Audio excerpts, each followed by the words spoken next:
Hello and welcome to another lecture on microeconomics. आज के lecture में हम मोनोपोलिस्टिक कंपटीशन के फीचर्स या करैक्टरिस्टिक्स या इसकी खसूसियात इनको डिस्कस करने जा रहे हैं। अपने लेक्चर को हमने 3 कंपोनेंट्स में डिवाइड किया है।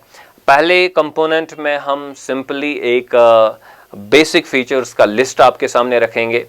नेक्स्ट में हम उनको थोड़ा बहुत इलैबोरेट करेंगे और थर्ड जो कंपोनेंट होगा उसमें हम एक डिटेल्ड एक फहरिस्त आपके सामने रखेंगे, लिस्ट आपके सामने रखेंगे जो फीचर्स होते हैं मोनोपोलिस्टिक कंपटीशन के और जो वजूद में आते हैं, जो इसके बेसिक फीचर्स होते हैं जो हम पहले डिस्कस करेंगे। तो पहले हम करेंगे डिस्कस जो है बेसिक फीचर्स को। तो कुछ सबसे इंपॉर्टेंट जो फीचर्स होते हैं मोनोपोलिस्टिक कंपटीशन के वो हम ये 3 कह सकते हैं। एक ये है कि नंबर ऑफ सेलर्स जो है in case of monopolistic competition वो काफ़ी लार्ज होता है। दूसरा, प्रोडक्ट जो ये डिफरेंट जो फर्म्स होती हैं, सेलर्स होते हैं, वो डिफरेंशिएटेड प्रोडक्ट बनाते हैं, होमोजीनियस प्रोडक्ट नहीं होता है। और एंट्री और एग्जिट जो है वो फ्री होती है in case of monopolistic competition. कोई भी फर्म कभी भी चाहे वो एंटर कर सकती है या वो बाहर निकल सकते हैं फ्रॉम द इंडस्ट्री। तो ये 3 बेसिक फीचर्स हैं इसके। अब इनको हम थोड़ा बहुत इलैबोरेट करेंगे। देखिए, नंबर ऑफ सेलर्स क्या है? लार्ज नंबर ऑफ सेलर्स है यहाँ पे। तो हम ये भी कह सकते हैं कि relatively large number of sellers, क्योंकि इसलिए ये इनमें जो तादाद होती है मोनोपोलिस्टिक कंपटीशन में जो तादाद होती है फर्म्स की, वो ओलिगोपोली से काफ़ी ज़्यादा होती है। और जो इसमें तादाद होती है फर्म्स की वो परफेक्ट कंपटीशन से कम हो सकती है, या it is approaching to perfect competition, number of firms in perfect competition. तो इसलिए हम ये भी लिखते हैं कभी कि रिलेटिवली लार्ज है। लेकिन एक इंपॉर्टेंट पॉइंट जो आपने यहाँ पे याद रखना है वो ये कि in case of perfect competition वहाँ पे अभी तो लार्ज नंबर ऑफ फर्म्स है, जो मैंने यहाँ पे एल लिखा है, लेकिन वो फर्म्स इस तरीके से लार्ज होती हैं कि वो सब प्राइस टेकर्स होते हैं। वो प्राइस खुद डिसाइड नहीं करते हैं, मार्केट में जो प्राइस होता है वही उनको जो है कबूल करना पड़ता है। लेकिन in case of monopolistic competition ये जो लार्ज हम लिखते हैं यहाँ पे, इस लार्ज का मतलब ये है, इसकी एक इम्प्लीकेशन ये है, या इसको इस कॉन्टेक्स्ट में हमने देखना है कि जो फर्म्स यहाँ पे होती है वो प्राइस मेकर्स होती है, यानी कि उनका प्राइस पे इन्फ्लुएंस होता है। तो ये चीज़ हमने याद रखनी है with respect to number of sellers is large. तो दूसरे अपने फीचर पे आते हैं, वो है प्रोडक्ट जो है वो डिफरेंशिएटेड होता है।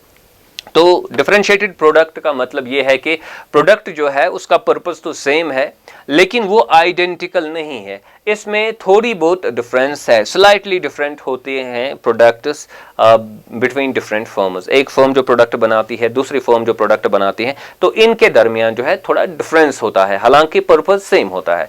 तो इसको हम इस तरीके से बेहतर समझ सकते हैं। देखिए, परफेक्ट कंपटीशन में हमारा जो प्रोडक्ट बनता है डिफरेंट फर्म्स के जरिए से, तो वो तो होमोजेनियस होता है, या वो सेम होता है, या उसको हम कहेंगे आइडेंटिकल होता है। मोनोपोली में क्या होता है कि यूनिक प्रोडक्ट होता है, क्योंकि ये प्रोडक्ट कोई और फर्म बना ही नहीं पाएगी। तो अब in case of this product differentiation जहाँ पे होगी, या जहाँ पे डिफरेंशिएटेड प्रोडक्ट्स हमारे होंगे, तो वहाँ पे क्या होता है, वहाँ पे चूंकि प्रोडक्ट जो है वो एक ही पर्पस फुलफिल करता है, तो यहाँ पे हम कह सकेंगे पर्पस तो एक ही है इसका। जैसे कि ये मार्कर पेन आप लीजिए, तो डिफरेंट कंपनीज इस मार्कर पेन को बनाती हैं, लेकिन पर्पस तो सेम है, सबका पर्पस सेम है, तो पर्पस के हिसाब से सेम है, नेचर के हिसाब से भी सेम है, नीड जो फुलफिल ये पेन करता है वो तो सेम है। तो इसी तरह आप मोबाइल फोन्स की बात करेंगे, गाड़ियों की बात करेंगे, स्कूटर्स की बात करेंगे, या रेफ्रिजरेटर्स की बात करेंगे, काफ़ी सारी चीज़ों के बारे में बात करेंगे। अब पर्पस क्या है इंडस्ट्री में, जो सब फर्म्स है जो वो प्रोडक्ट बनाती है उसका पर्पस सेम है, लेकिन जो डिफरेंट कंपनीज अब ये प्रोडक्ट बनाती हैं उसमें जो है वो थोड़ा बहुत डिफरेंट होगा एक दूसरे के मुकाबले में। फॉर एग्जांपल, साइज में डिफरेंस हो सकता है, कलर में डिफरेंस हो सकता है, डिज़ाइन में डिफरेंस हो सकता है, पैकेजिंग में डिफरेंस हो सकता है, या फिर थोड़ा बहुत क्वालिटी में डिफरेंस हो सकता है। तो आप कहेंगे कि फलां कंपनी का हमें मार्कर चाहिए, व्हाइट बोर्ड मार्कर चाहिए इन कंपैरिजन टू अदर्स। तो इसी तरह सर्विसेज जो अवेलेबल होंगी एक प्रोडक्ट के साथ, जैसे कि आप गाड़ी खरीदते हैं तो उसके साथ सर्विसेज कुछ फ्री होती हैं, तो उनमें थोड़ा डिफरेंस हो सकता है। अब देखिए इससे क्या होता है, इससे ये होता है कि चूंकि यहाँ पे पर्पज सेम है इसलिए जो है प्रोडक्ट में एक सिमिलैरिटी है, फिर यहाँ पे चूंकि डिफरेंस है तो इसलिए प्रोडक्ट जो है वो यूनिक बनता है, यानी कि दो फीचर सब कंबाइन हो गए प्रोडक्ट डिफरेंशिएशन की वजह से। एक ये है कि प्रोडक्ट सेम भी है एक तरफ से, लेकिन दूसरी तरफ से हर कंपनी का प्रोडक्ट जो है वो डिफरेंट है दूसरे के मुकाबले में। इसलिए हम कहते हैं कि ये जो प्रोडक्ट बनते हैं, प्रोडक्ट डिफरेंशिएशन में जो आते हैं, डिफरेंशिएटेड प्रोडक्ट जो होते हैं, ये क्लोज सबस्टिट्यूट्स होते हैं, these are close substitutes, okay. लेकिन ये इम्परफेक्ट सबस्टिट्यूट्स होते हैं, तो ये दो चीजें आप यहाँ पे याद रखेंगे। ये क्लोज सबस्टिट्यूट्स होंगे क्योंकि इनका पर्पज सेम है, ये इम्परफेक्ट सबस्टिट्यूट्स होंगे क्योंकि हर कंपनी का अलग थोड़ा बहुत एक डिफरेंट प्रोडक्ट होता है, यानी कि इसमें थोड़ा डिफरेंस होता है दूसरे के मुकाबले में। तो ये हमारा बन गया कौन, दूसरा जो हमारा फीचर है मोनोपोलिस्टिक कंपटीशन का। तीसरा फीचर जो है वो है फ्री एंट्री एंड एग्जिट। अब यहाँ पे कुछ चीजें हमने याद रखनी होगी। देखिए फ्री एंट्री एंड एग्जिट जो है ये तब साबित होती है जब हमारे पास लार्ज नंबर ऑफ सेलर्स होंगे, ओके। तो हम जानते हैं कि यहाँ पे क्या है, लार्ज नंबर ऑफ सेलर्स हैं। लेकिन इसके साथ साथ ये भी हमने याद रखना है कि जब हम कहेंगे फ्री एंट्री एंड एग्जिट, तो ये एंट्री और एग्जिट या मार्केट में, इंडस्ट्री में पार्टिसिपेट करना जो है ये एग्जैक्टली परफेक्ट कंपटीशन की तरह नहीं है। क्यों नहीं है? क्योंकि परफेक्ट कंपटीशन में हमारा जो प्रोडक्ट होता है वो होमोजीनियस होता है, यहाँ पे डिफरेंशिएटेड प्रोडक्ट है। यानी कि अभी अगर फॉर एग्जांपल दूध एक होमोजीनियस प्रोडक्ट है, तो नई फर्म आ गई तो वो दूध बेचना चाहती है, तो उसका प्रोडक्ट और बाकी सारे जो खुला दूध होता है, बाकी सारी फर्म जो बेच रही है अपना प्रोडक्ट, तो वो तो सेम है। या चावल की आप बात करेंगे या किसी और चीज़ की बात करेंगे तो वो सेम है, तो उसको कोई सिग्निफिकेंट चैलेंज उसके लिए नहीं है।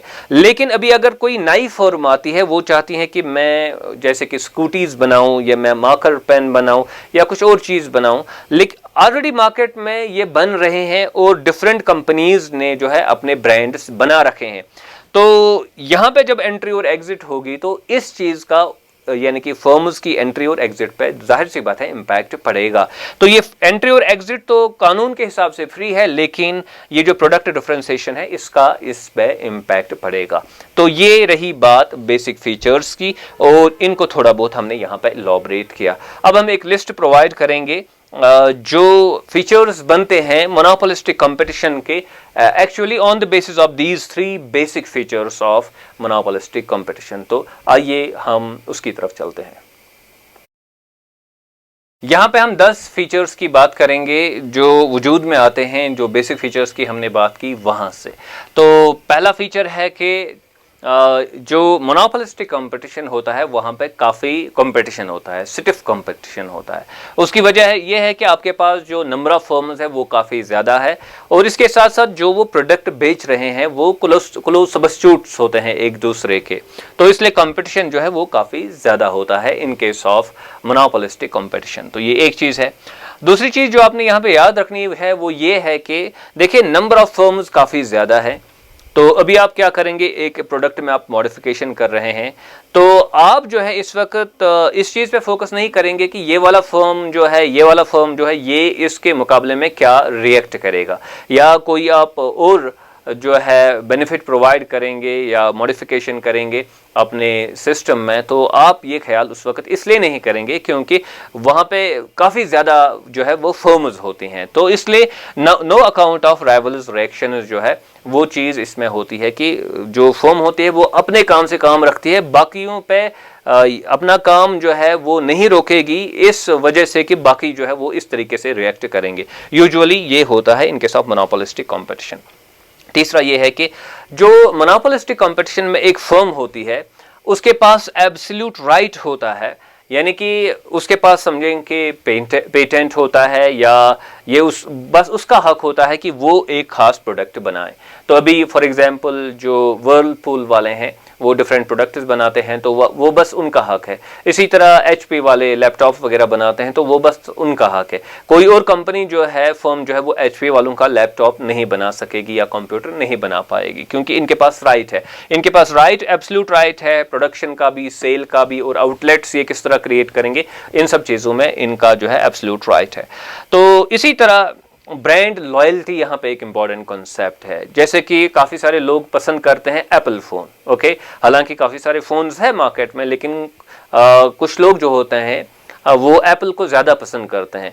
तो एक ब्रांड लॉयल्टी जो है उनको पैदा हो गई है एप्पल के मुतालिक। तो ये ब्रांड लॉयल्टी पैदा हो जाती है, मुख्तलिफ लोग मुख्तलिफ कंपनीज़ की चीज़ें जो है वो पसंद करते हैं।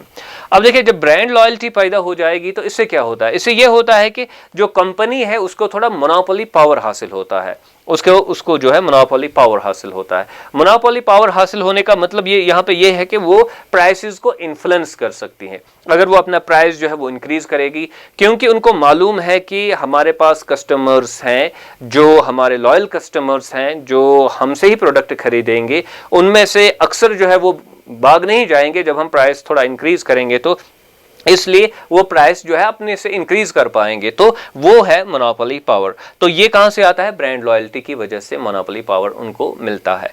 तो इसी तरह यहां से और एक चीज पैदा होती है, वजूद में आती है, जिसको हम कहते हैं डाउनवर्ड स्लोपिंग डिमांड करो। अब इसका मतलब क्या है? इसका मतलब ये है कि अगर आप अपना प्राइस डिक्रीज करेंगे किसी प्रोडक्ट का, तो ये चांस बनता है कि जो बाकी फर्म्स हैं उनके जो कस्टमर्स है शायद वो आपका प्रोडक्ट खरीदेंगे, उनमें से कुछ, सब नहीं, उनमें से कुछ। यानी कि आपने प्राइस डिक्रीज किया तो आपका जो डिमांड है वो इंक्रीज हो गया। इसी तरह अगर आप प्राइस इंक्रीज करेंगे, जो आपके कस्टमर्स है शायद उनमें से कुछ लोग जो है वो बाकी फर्म्स से अपना प्रोडक्ट खरीदेंगे, क्योंकि आपने प्राइस इंक्रीज किया। तो नतीजा ये निकलेगा कि प्राइस आपने इंक्रीज किया, डिमांड कम हो गई। तो जब ऐसी सिचुएशन होती है तो हमारे सामने आती है, वो बनती जो है वो है डाउनवर्ड स्लोपिंग डिमांड करो। तो जो हमने लॉ ऑफ डिमांड वगैरह स्टडी किया है, वहां पे हमने ये सब कुछ स्टडी किया हुआ है। तो इसी तरह और एक बुनियादी फीचर जो है मोनोपोलिस्टिक कंपटीशन का, वो ये है कि जो प्रोडक्ट होता है वो क्लोज सब्स्टिट्यूट भी होता है और इम्परफेक्ट सब्स्टिट्यूट भी होता है, जो अभी हमने बात की। और ये काफी इंपॉर्टेंट एक फीचर है ऑफ मोनोपोलिस्टिक कंपटीशन। तो अब देखिए, यहाँ पे ब्रांड लॉयल्टी की हमने बात की, एब्सोल्यूट राइट की बात की, मोनोपोली पावर की बात की।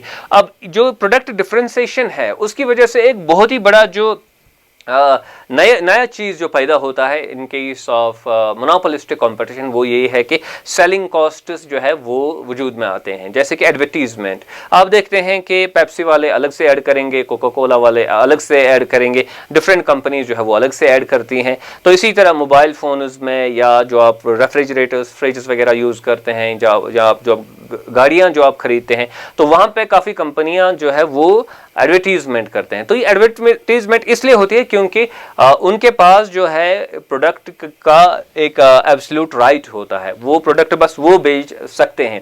तो इसलिए वो जानते हैं कि अगर हम इस प्रोडक्ट के लिए एडवर्टीजमेंट करेंगे तो इसका मतलब ये है कि बस हमारा प्रोडक्ट जो है उसकी फरोख्त ज्यादा होगी, वो ज्यादा बिकेगा मार्केट में, तो हमें फायदा होगा। तो एनीवे, जो बुनियादी चीज यहाँ पे याद रखनी है वो ये कि जो एडवर्टीजमेंट सेलिंग कॉस्ट जो है वो इसलिए वजूद में आते हैं क्योंकि यहाँ पे प्रोडक्ट डिफरेंशिएशन होती है।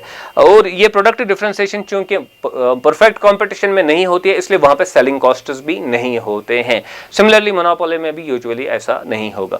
तो सेलिंग कॉस्ट्स वजूद में आते हैं, जिसमें हमारा एडवर्टीजमेंट भी आएगा, जिसमें सर्विसेज जो प्रोवाइड करती है कंपनी एक प्रोडक्ट के साथ, तो वो सब चीज़ें भी आएंगी, या वो आउटलेट्स वगैरह क्रिएट करेंगे खुद से, तो वो सब चीज़ें इसमें आएंगी। तो नाइन्थ जो यहाँ पे हम फीचर जिसका हम तज़किरा यहाँ पे करेंगे वो ये है कि जब एक कंपनी अपने प्रोडक्ट को वेरी करती है, मॉडिफाई करती है, तो दूसरी कंपनीज भी चाहती हैं कि हमारा प्रोडक्ट जो है वो अच्छा बने, वो बेहतर बने। ओके, तो वो भी अपना प्रोडक्ट बेहतर करने की उसको जो है वो कोशिश करते हैं, ताकि हम भी कंपटीशन में जो है हम भी आगे चलें। जो फीचर्स डेवलप हो रहे हैं नए नए, हम भी वो फीचर्स प्रोवाइड करें अपने कस्टमर्स को। तो प्रोडक्ट वेरिएशन का जो है वो कंसिडरेशन लेना पड़ता है जो एक फर्म होती है। और फाइनल जो यहाँ पे फीचर है जिसका हम तज़किरा करेंगे वो उसको हम कहते हैं फ्रेगमेंटेड मार्केट्स। यानी कि मार्केट तो एक ही चीज़ का है, लेकिन इसको डिफरेंट कंपनीज ने समझें कि आपस में बांट लिया है। एक कंपनी का शेयर ज़्यादा है, दूसरे का कम है, तो इस तरीके से जो मार्केट है वो डिवाइड हो गया है बिटवीन डिफरेंट कंपनीज। तो हम कह सकते हैं कि हमारा जो मार्केट होता है एक प्रोडक्ट के लिए वो फ्रेगमेंटेड मार्केट है, क्योंकि मुख्तलिफ लोगों को यूजुअली मुख्तलिफ कंपनीज के साथ एक ब्रांड लॉयल्टी होती है, उनको उनका ब्रांड ज़्यादा ज़्यादा पसंद आता है, इसलिए जो है वो प्रोडक्ट खरीदते हैं। ओवरऑल मार्केट जो है वो डिफरेंट सेलर्स के दरमियान या प्रोड्यूसर्स के दरमियान जो है वो बांटा हुआ होता है। तो ये 10 यहाँ पे मैंने फीचर्स आपके सामने रखे जो कवर करते हैं जो सबसे इम्पोर्टेंट जो है कैरेक्टरिस्टिक्स या फीचर्स मोनोपोलिस्टिक कंपटीशन के। आई होप कि जो यहाँ पे हमने फीचर्स का आज इसके बारे में डिस्कशन किया आपने अच्छे से समझा होगा। Do not forget to subscribe to my YouTube channel Earnest Economics. Thank you very much.